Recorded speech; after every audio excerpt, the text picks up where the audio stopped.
Breaking news most wanted criminal Battula Prabhakar ను 7 రోజుల custody కోరారు గచ్చిబౌలి పోలీసులు. కస్టడీ పిటిషన్ ను సోమవారానికి వాయిదా వేసింది కోర్టు. ప్రభాకర్ స్నేహితుడు రంజిత్ ను నిన్న పోలీసులు అరెస్టు చేశారు. బస్ జర్నీలో జరిగిన పరిచయంతో రంజిత్ ప్రభాకర్ కు సాయం చేయడం మొదలుపెట్టాడు. దోచిన డబ్బు దాచుకునేందుకు బ్యాంక్ అకౌంట్స్ సమకూర్చేవాడు. ఈ ఇద్దరు బీహార్ వెళ్లి గన్స్ కొనుగోలు చేసినట్లు విచారణలో తేలింది.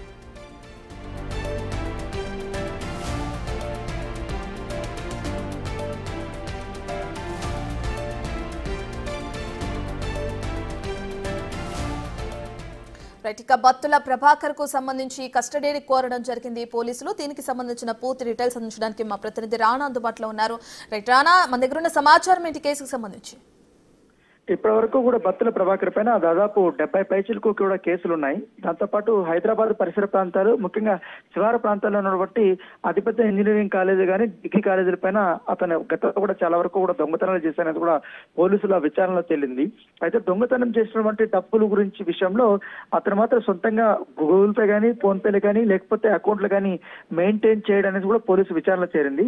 అయితే ఎవరో ఒకరు సహాయం తీసుకుని వారి అకౌంట్ లో ఈ డబ్బులు వేసి అతను వాళ్ళ అకౌంట్ ని ఎక్కువగా యూజ్ చేస్తున్నట్టుగా పోలీసు విచారణ తేలింది. దాని తగ్గట్టుగానే హైదరాబాద్ కు వచ్చిన తర్వాత ఒక బస్సులో పరిచయం అయినటువంటి రంజిత్ అనే సాఫ్ట్వేర్ ఉద్యోగితో అతను తన సంబంధించిన అకౌంట్ అంతా కూడా అతనే వాడినట్టుగా మనకు సమాచారం అవుతుంది.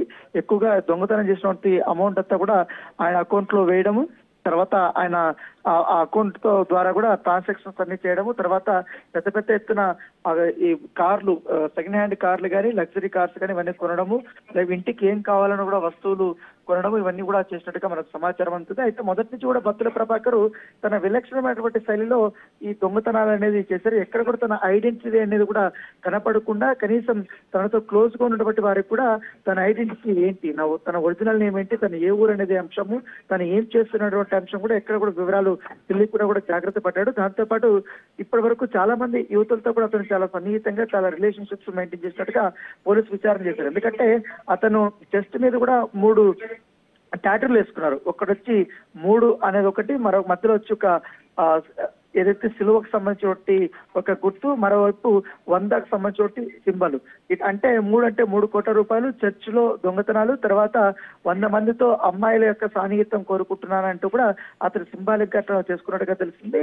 దాంతో పాటు అతను ఎక్కడ కూడా బయట ఫుడ్ అనేది తిననట్టుగా మనకు సమాచారం అవుతుంది. కేవలం తన ఇంట్లో ఉన్నటువంటి ఫుడ్, పైగా డైట్ కూడా బాగా మెయింటైన్ చేయడం, ఇంట్లోనే యోగా కానీ జిమ్ కూడా ఏర్పాటు చేసుకున్నట్టుగా పోలీసులు చెప్తున్నారు.